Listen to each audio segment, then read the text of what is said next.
eu sou adventista? Um dos fatores é porque essa igreja tem um compromisso com a verdade. E esse seminário que eu vou apresentar agora, ele nasceu por causa de um e-mail que eu recebi na Novo Tempo. Na Novo Tempo nós recebemos cerca de 1000 e-mails por dia. E eu tenho uma equipe lá que responde a esses e-mails. São pedidos de cursos bíblicos, pedidos de aconselhamento, dúvidas bíblicas, etc. Mas esse Guilherme, ele mandou um e-mail para nós há algum tempo, e aí o e-mail chegou para mim. Olha o que ele diz: gostaria de dizer que é insuportável um pastorzinho falando mal da igreja que Jesus fundou e também do Santo Padre, o Papa. Criem vergonha na cara e vão estudar a história. Vocês não sabem de nada. A Bíblia de vocês é mutilada. Vocês não passam de uma seita, de lobos que atacam ovelhas. Jesus, quando subiu aos céus, deixou uma igreja e não a Bíblia, seus bibliólatras. Quando é bem carinhoso, eles mandam para mim os e-mails, né? Então eu fui, sentei, gastei lá 1 hora para responder. Preparei uma página de resposta para o Guilherme. Comecei dizendo assim: Guilherme, obrigado por seu contato. Agora, você está falando que o seu Papa é santo? Eu acho que você não tem acompanhado os noticiários, porque o Papa Francisco, quando ele assumiu o pontificado, ele pediu oração à igreja e se declarou pecador. Então você tem que ver o que ele está dizendo por aí. Ele mesmo disse ser pecador e até pediu oração para a igreja. Você está dizendo que nós não estudamos história? Você está equivocado.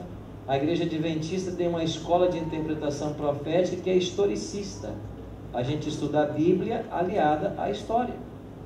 Nós respeitamos a história e buscamos ver na história o cumprimento das promessas divinas e das profecias. Você está dizendo que a nossa Bíblia é mutilada? Não é a nossa que é mutilada, é a católica que tem livro demais, pelo menos 7 a mais. Então a nossa não está mutilada, e vocês colocaram livros que não deveriam ter colocado. Você está dizendo que nós somos lobos que atacamos ovelhas e que Jesus deixou uma igreja e não a Bíblia? Pelo contrário, ele deixou a Bíblia e não uma igreja nominal. Mas todos aqueles que seguissem a Bíblia seriam membros dessa igreja universal que Jesus deixou. E aí, depois de usar alguns argumentos, todos com textos bíblicos, eu mandei para ele. E fiquei esperando a resposta. Passou-se 1 semana, 2. Depois de 2 semanas veio a resposta. Por que você não evangeliza? Só sabe meter a boca na igreja de Cristo? Isso é repugnante, me desculpe. E eu perguntei, só isso? Mandei uma página para ele. Eu achei que ele fosse contestar toda a minha argumentação. Ele mandou 3 linhas e ficou por isso mesmo. Você percebe como que as pessoas nos criticam pelas coisas que nós ensinamos? E aí vem a grande questão. Qual é o compromisso que a igreja adventista tem com a verdade? Nós temos um compromisso muito sério. E uma das grandes preocupações dessa igreja é não se afastar 1 milímetro sequer da Bíblia. Tanto é que desde o nosso surgimento, nós temos uma preocupação muito grande em sermos bíblicos em tudo que ensinamos. E foi em 1872 que a igreja elaborou pela primeira vez o seu credo, ou a primeira tentativa de um credo. Naquela ocasião, foi publicado um artigo na Review and Herald chamado Sinopse de Nossa Fé. E nesse artigo, possuía lá 25 pontos naquilo que creem os adventistas. A igreja elaborou isso melhor, e em 1889, quando surgiu o Yearbook, e a partir daquele ano, todos os anos a igreja publica o livro do ano, então na primeira edição, lá de 1889, a igreja já colocou lá os pontos de crença. E naquele momento foi sistematizado 28 pontos, 28 ensinos que a igreja ministrava. Houve uma revisão dessas crenças em 1931 e sistematizou-se melhor e ficaram em 22. Em 1980, a igreja enfrentou um sério problema com dois homens especialmente, Desmond Ford e Robert Brinsmead. Esses teólogos começaram a questionar a doutrina adventista do santuário e algumas visões que nós temos de santuário. Então a igreja reuniu um grupo de teólogos para responder a esses homens. E esta resposta foi colocada num livro que veio receber o nome de Nisto Cremos. Então o livro Nisto Cremos surgiu aí, em 1980. Na Assembleia Mundial de St. Louis, em 2005, a igreja, revisando suas crenças, como sempre faz, votou a 28ª doutrina. Em 1980 foram 27 pontos e a partir de 2005, 28, quando foi votada a nova e última doutrina, que tem a ver com crescimento em Cristo. Que nós somos, quando somos libertos do poder do maligno, nós somos definitivamente. Então hoje a igreja pensa o quê? Ela ensina 28 crenças fundamentais. Então a igreja sempre se preocupou em ser bíblica na sua explanação. Outro dia eu batizei uma jovem de uma igreja aí. E eu perguntei assim: você foi mesmo quanto tempo nessa igreja? Ela disse: sempre. Eu nasci nessa igreja. E qual é a doutrina dessa igreja? Porque eu não conheço. E não é muito fácil encontrar material nem na internet da igreja. E ela falou assim: olha, a doutrina da nossa igreja, ela é velada apenas ao presbitério. Só eles sabem. E eles ensinam parte disso para as igrejas. E eu pedi a ela que buscasse no presbítero dela se ele podia ceder uma cópia do que eles creem. E com muita dificuldade ela conseguiu uma cópia para mim. E quando você olha o que eles ensinam lá, essa igreja mesmo em questão, eles ensinam 4 pontos. 4 pontos. É isso que eles ensinam. Eu estava em Manaus outro dia, num momento de tarde como esse, com treinamento, sentou do meu lado um rapaz. Ele falou assim: pastor Arilton, eu queria dizer para o senhor que eu sou adventista, graças a Novo Tempo, e eu fui tantos anos de uma igreja tal. E ano que vem eu seria pastor lá, mas aí eu conheci a verdade, me desliguei e já me batizei. Aí quando ele falou isso eu fiquei curioso, falei: escuta, ano que vem você seria pastor na sua igreja? Sim. E por que você seria pastor? Ou como você seria? Qual é o processo? E eu só vou contar para vocês porque eu ouvi da boca dele. Ele falou assim: o processo é muito simples. Você pega a sua Bíblia, você vai diante de uma junta de outros pastores da denominação e você tem que abrir a Bíblia aleatoriamente 40 vezes. Colocar o dedo no texto e no texto que bater o seu dedo, você tem que lê-lo e fazer um apelo para a oferta. Se você fizer isso 40 vezes, você é classificado como pastor. Você já pensou nisso? O que faz o pastor é a habilidade de pedir dinheiro, não importa o texto que ele cai. Então a igreja adventista não trabalha assim. Nós temos um compromisso muito sério com a verdade. E por falar em compromisso sério com a verdade, quando você pega o livro Nisto Cremos, lá fala que esse livro está constantemente sendo estudado e revisado. Por quê? Porque essas revisões da expressão do pensamento doutrinário adventista, elas não representam a mudança na crença, mas ajustes na declaração que resume e sistematiza aquilo que nós acreditamos. Você sabe que em cada 5 anos, quando a Igreja Mundial se senta, algumas das 28 doutrinas, mais uma vez, são colocadas no foco para serem estudadas. Na última Assembleia foram 4 delas. E a igreja gastou tempo em cima delas para saber se nós estamos ensinando de forma correta, se o linguajar está correto, se a linguagem é mundial, se alguma palavra dentro da nossa declaração está sendo um ruído de comunicação. Que igreja você acha que se preocupa assim com a Bíblia? Ou com o que ensina? Por exemplo, se você perguntar para Tiago White, bom, não dá que já morreram, né, gente? Por lá, segura aí. Mas se você perguntasse para esses homens, quando eles estavam em vida, a respeito da Trindade, eles diriam que não acreditavam na Trindade. De fato, eles não acreditavam. A igreja, nesse momento, inclusive com Uriah Smith, que quem sabe foi o primeiro teólogo da igreja, a igreja naquele momento não havia sistematizado o tema da Trindade. E vários dos pioneiros, aqui estão 3 deles, não acreditavam na Trindade. Isso torna a doutrina uma falsa? Ou a crença falsa?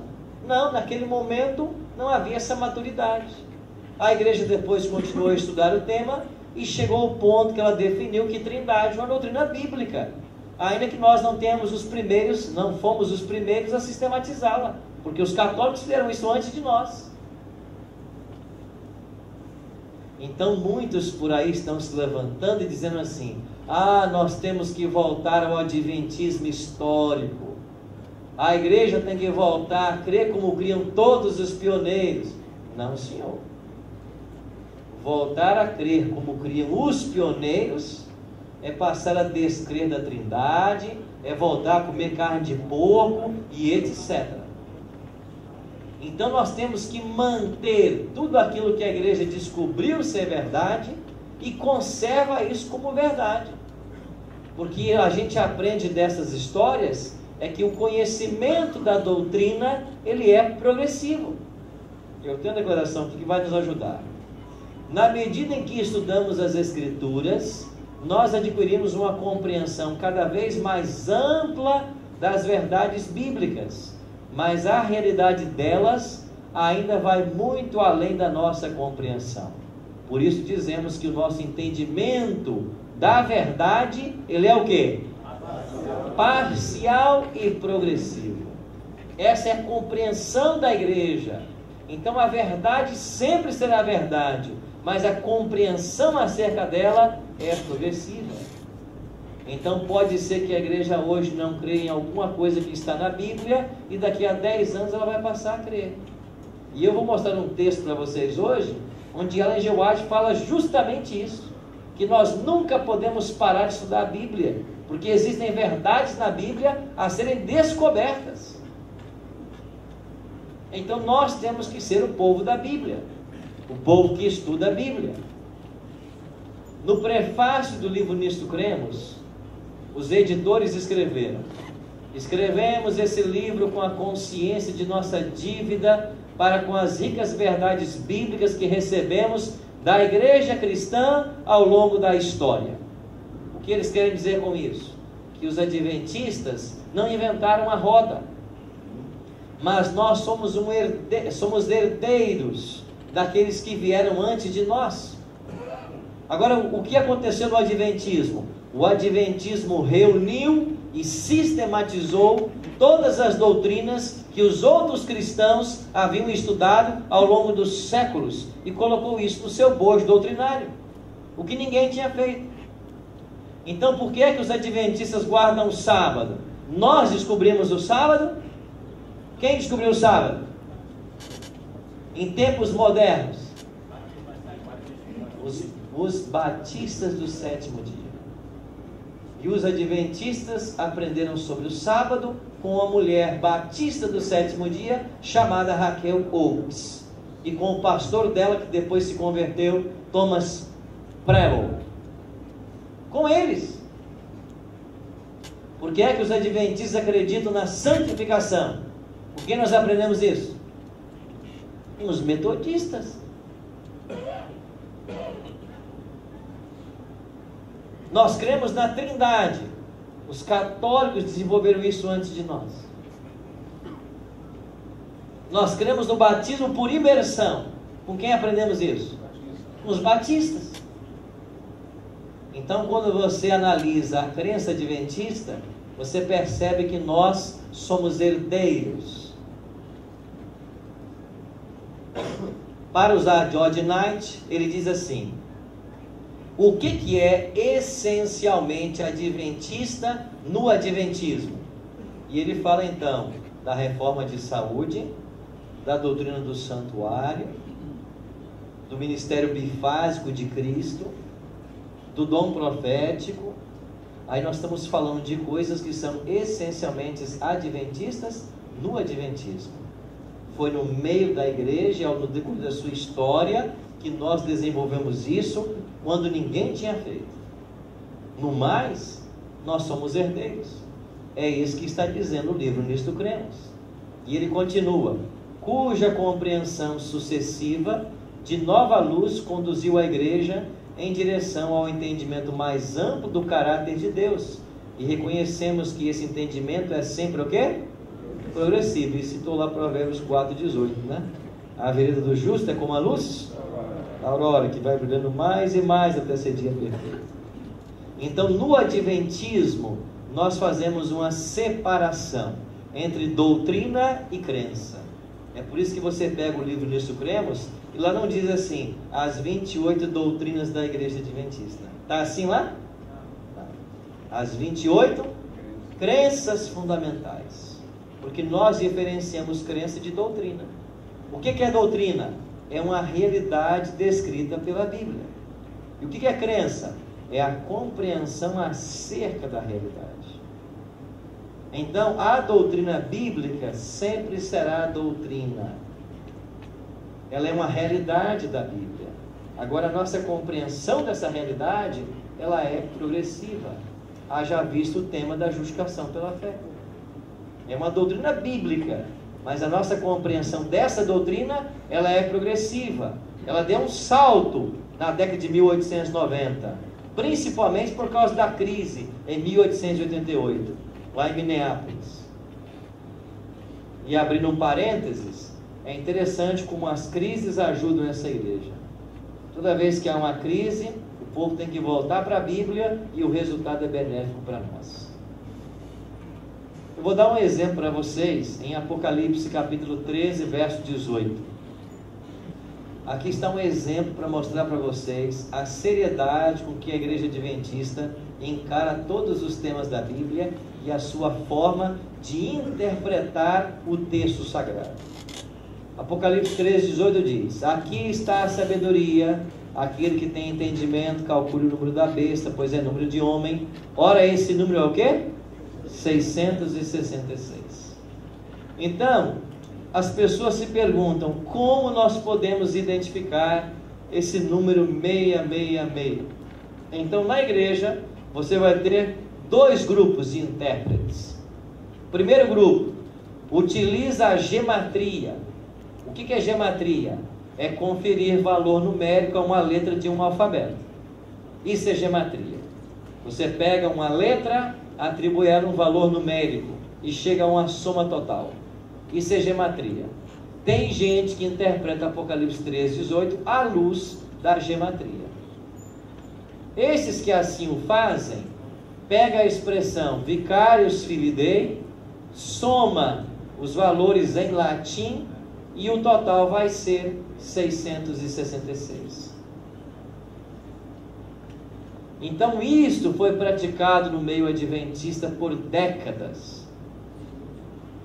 E a igreja, há também décadas, nos ensina a não praticar isso.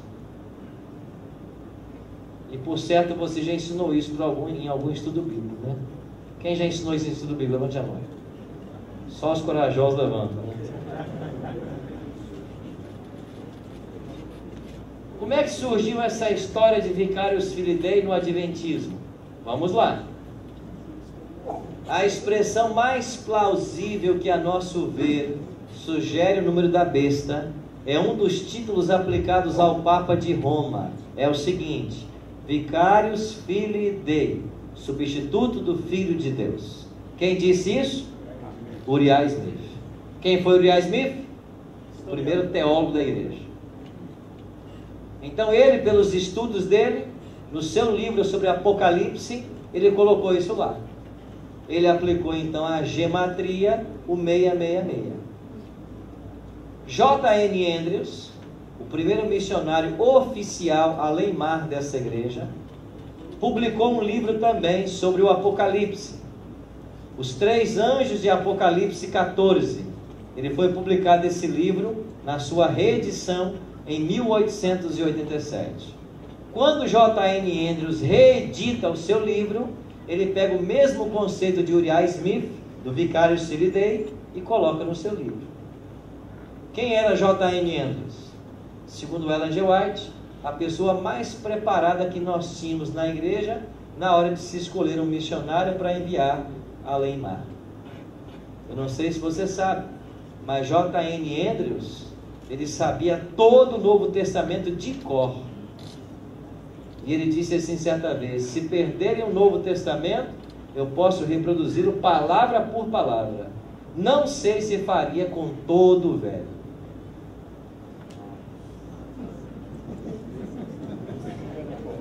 Enfrenta no debate? Aí esse homem publica um livro de Apocalipse e coloca lá a gematria que começou com Uriah Smith. Aí aconteceu o seguinte: aqui nas terras tupiniquins do Brasil, esta gematria de Vicarious Filidae foi divulgada através de obras como de Araceli Melo, Roy Alan Anderson, Mary Maxwell, Daniel Belvedere. Esses autores colocaram em todas as suas obras, aqui pode entrar outros, Henry Feyerabend, o Apocalipse verso por verso. Então, você pode incluir outras obras que colocaram lá o Vicarious Filidae. Então, no Brasil se espalhou a interpretação do Vicarious Filidae, principalmente com Daniel Belvedere, que escreveu o seminário As Revelações do Apocalipse, que nós usamos aí em todas as igrejas para divulgar o Vicarious Filidae. Agora a igreja desde 1980 orienta a não se ensinar o Vicarious Filidae.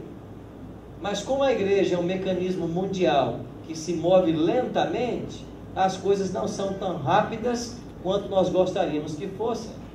Agora, por que é que nós não devemos usar o Vicarious Filidae? Então vamos lá, pelo menos 5 argumentos. O primeiro deles: falta de apoio histórico. Não há apoio histórico para Vicarious Filidae. C.T. Everson era um fotógrafo adventista norte-americano. Ele foi para Roma visitar o Vaticano. Teve acesso a uma das salas onde estão as mitras, as tiaras papais que os papas usaram na Idade Média. E ele fotografou essas tiaras. Voltou para os Estados Unidos e deu uma dessas fotos de presente para o pastor W.W. Prescott, que era um grande evangelista da igreja. Essas tiaras começaram a ser usadas pelo pastor Prescott para mostrar a autoridade papal da Idade Média. Aí um artista da casa publicadora nossa pegou uma das fotos e colocou na tiara a expressão latina Vicarious Filidae. Aí o pastor Prescott pegou a foto, agora escrito Vicarious Filidae, e continuou os seus evangelismos. Quando a igreja soube que ele estava usando uma foto, entre aspas, manipulada em Photoshop, a igreja disse: não faça isso, porque na foto original não tem esse nome. E ele parou de fazer. Mas quando ele parou de fazer, as penas já haviam sido espalhadas ao vento. E foi assim que nasceu a tradição de que na mitra papal tem um 66 ou está escrito Vicarious Filidae, quando nunca esteve. Você entende que não há apoio para isso? E essa expressão Vicarious Filidae, ela só aparece num único documento da Igreja Católica, que é a doação de Constantino. Daqui a pouquinho eu vou falar sobre esse documento. Segundo argumento, por que não usar a gematria? Violência à língua original. Se o Apocalipse foi escrito em grego, por que usar o latim para interpretar um dos seus textos? Me responda você agora. Se o Apocalipse for escrito em grego, eu vou usar o latim para interpretar um texto dele? A analogia que eu faço é você querer defender que o ladrão na cruz não foi para o céu usando vírgula. Pega lá o texto de Lucas, aí você diz assim, não, Jesus falou assim, em verdade te digo hoje, vírgula, estarás comigo no paraíso. Aí você põe a vírgula onde você quer, né? Aí vem um espírita, não, ele diz assim, em verdade te digo, vírgula, hoje estarás comigo no paraíso. Aí fica a briga lá onde botar a vírgula. Qual é a contribuição dessa discussão para interpretar grego? Que nem vírgula tem. Nenhuma. Então você brigar com regras gramaticais da língua portuguesa para interpretar o grego, isso é muita ignorância. Querer pegar o latim é ignorância igual. Se a gente aplica o vicário Silidei para o 666, por que não aplica para o 1260, por 42 meses, por 1000 anos? Por que só esse período, só esse título, só esse número? Terceiro ponto, a aplicação indevida mesmo da gematria. A contagem de valores numéricos presentes em letras de uma palavra não era uma prática latina costumeira, não era. A gematria não era usada pelos romanos, e mesmo em seu uso corriqueiro, sempre se partia do nome para o número e nunca do número para o nome. Então até a gematria está errada na forma como ela é aplicada. Quarto motivo, equívoco do título. O título historicamente atribuído ao Papa não seria a forma longa, mas apenas Vicarius Dei ou Vicarius Christi. Então a expressão Vicarius Dei ou Vicarius Christi você vai encontrar em vários documentos da Igreja Católica. O problema é que essas não dá 666.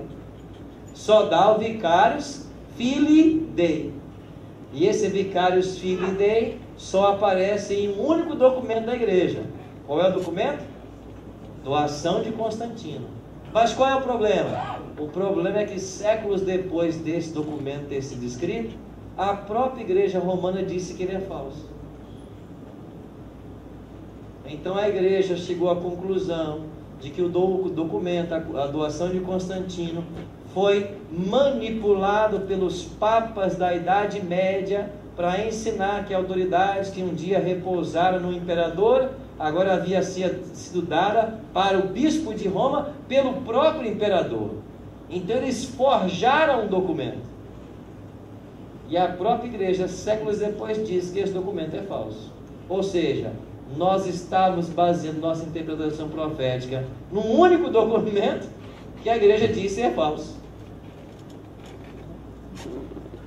Quinto motivo para não usar: procedimento exegético supérfluo. Estudiosos chegaram à conclusão de que a besta de Apocalipse 13 era de fato o sistema papal, sem fazer uso da identificação do 666 com o suposto título Vicarius Filii Dei. E o primeiro a concluir que essa besta era o poder papal foi Robert Fleming Jr., que viveu de 1660 a 1716. Antes de ter um único adventista sobre a face da terra, já havia gente dizendo que o poder papal de Apocalipse 13 era o papado. Então nós não precisamos do 666 para chegar a essa conclusão. Bom, se eu não posso usar Vicarius Filii Dei, o que eu faço então com o 666 de Apocalipse 13, 18? Eu tenho agora um segundo grupo de intérpretes na igreja que não usam gematria, mas eles entendem que no Apocalipse o método correto deve ser interpretar o 666 como um número simbólico, assim como se faz com 144 mil. Então 144 mil é um título dos salvos vivos na volta de Cristo. O 666 é um título desse poder antagônico a Deus nos tempos do fim. Aí nós temos que partir então para a intertextualidade. O que é isso? É quando você encontra referências do Novo Testamento no Antigo Testamento. São textos similares, parecidos, textos correlatos, E aí você vai juntando esses textos para chegar a uma interpretação. Aonde que eu encontro uma intertextualidade para Apocalipse capítulo 13? Eu encontro isso em Daniel capítulo 3.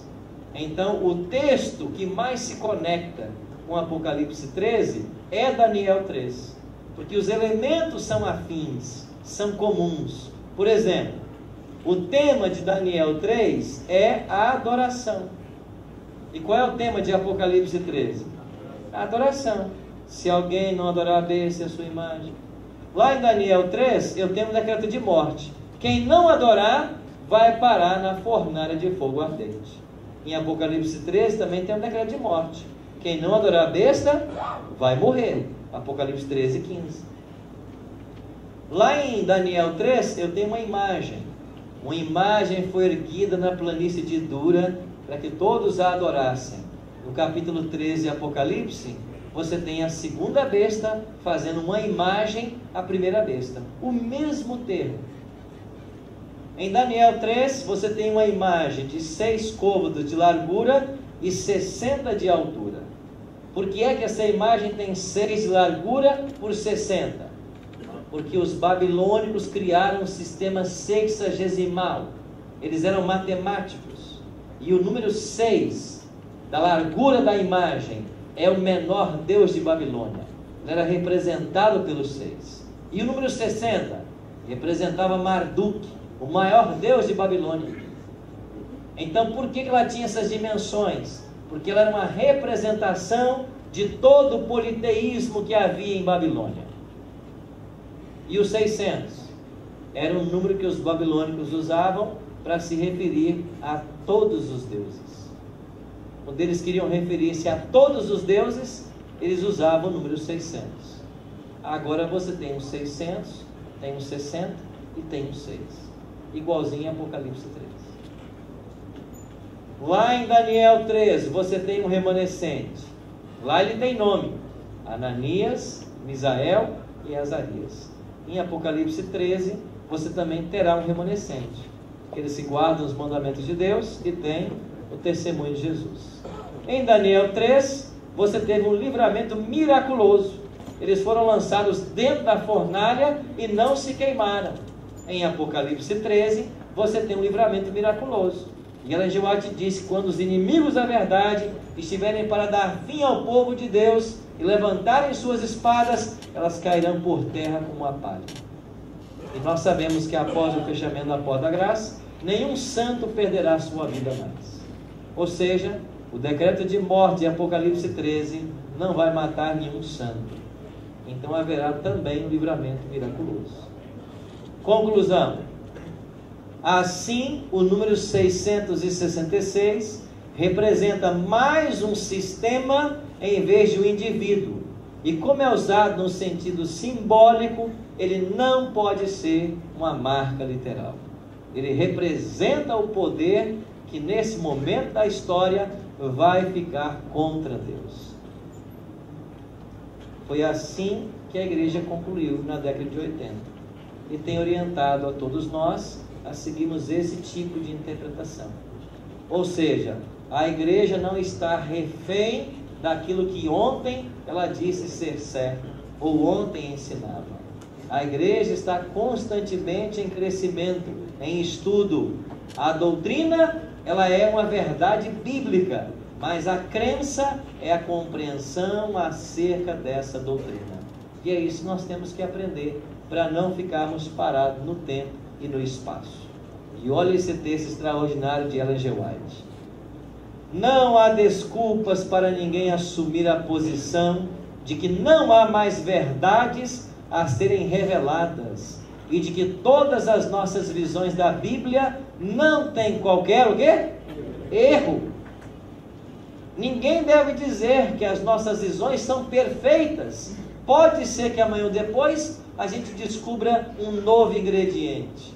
E você quer ver o mais recente que eu conheço? A igreja sempre ensinou que Jesus Cristo morreu numa sexta-feira, dia 14 de Abib, porque o Cordeiro Pascal morria no 14º dia do mês, de acordo com Êxodo 13, verso 5, Êxodo 12, versos 5 e 6. Aí os teólogos olhavam para a gente e diziam assim: eles pregam isso, mas quando você vai para os melhores calendários, lá no ano 31, não existe nenhuma sexta-feira 14 no mês de Abíb.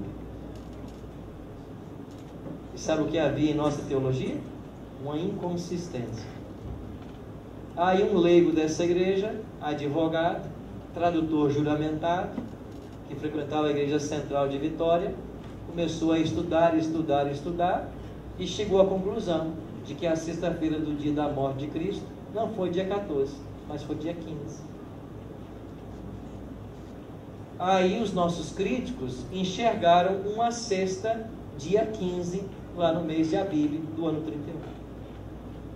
E ele então escreveu um documento dizendo que Jesus morreu numa sexta-feira, mas não era 14, era 15. Resolveu o problema.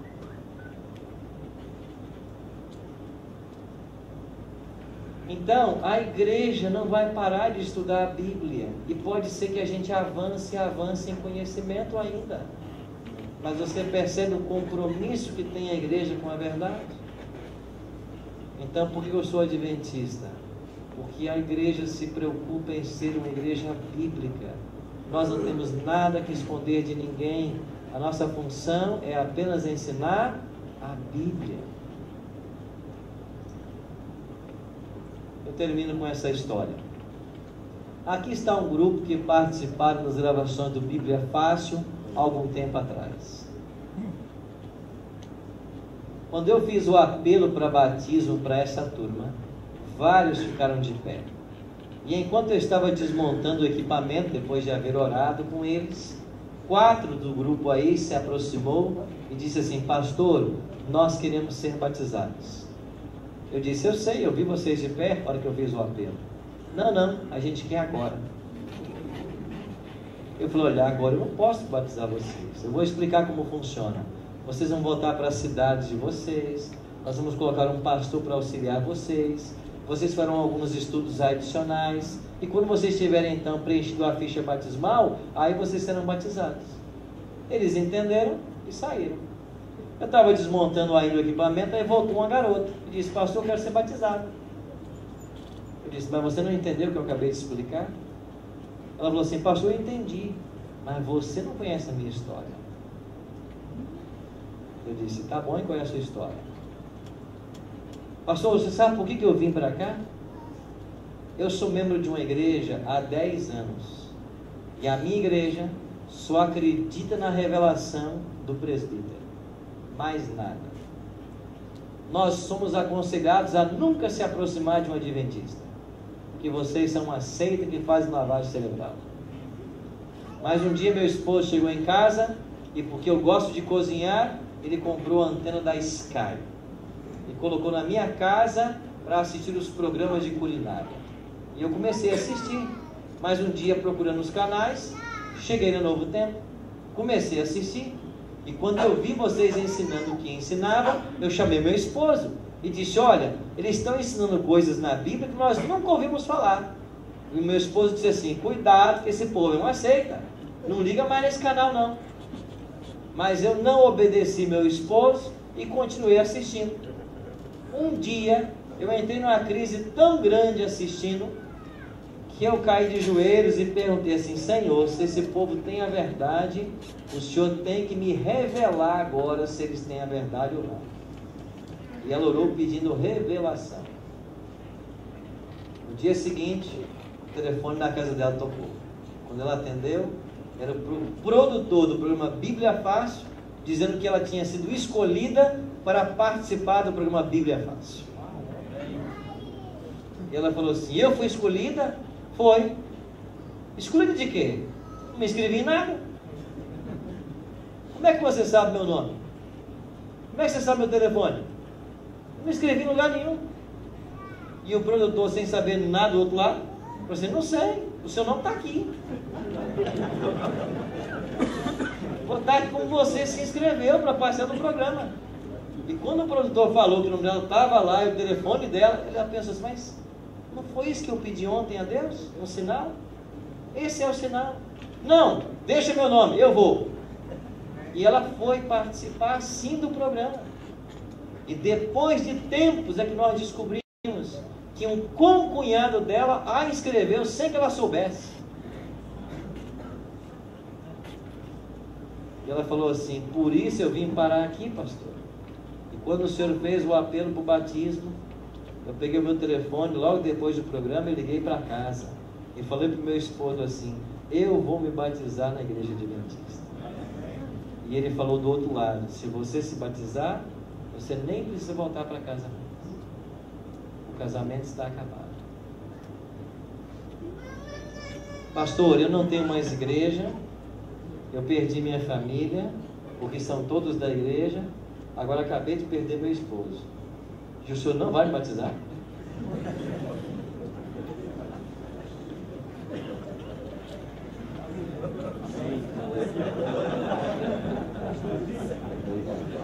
Na hora, você começa a garoto para a piscina e aí está o resultado. Sabe por quê, irmãos? Porque Deus tem pressa. E essa verdade que nós cremos tem que ser levada a todas as pessoas. E é incrível quando você começa a apresentar essas verdades e as pessoas dizem assim: como que eu estou numa igreja há décadas e nunca me disseram nada sobre isso? Como que eu estou na igreja há tanto tempo e nunca me ensinaram nada sobre isso? E você percebe que esse povo não sabe nada de Bíblia. Sabe por quê? Porque os seus líderes não estão ensinando. Então essa igreja tem um compromisso com a verdade. Amém. E nós vamos pregar essa verdade para que Jesus logo possa voltar. Amém. Que Deus abençoe a todos nós e que nós temos esse mesmo compromisso.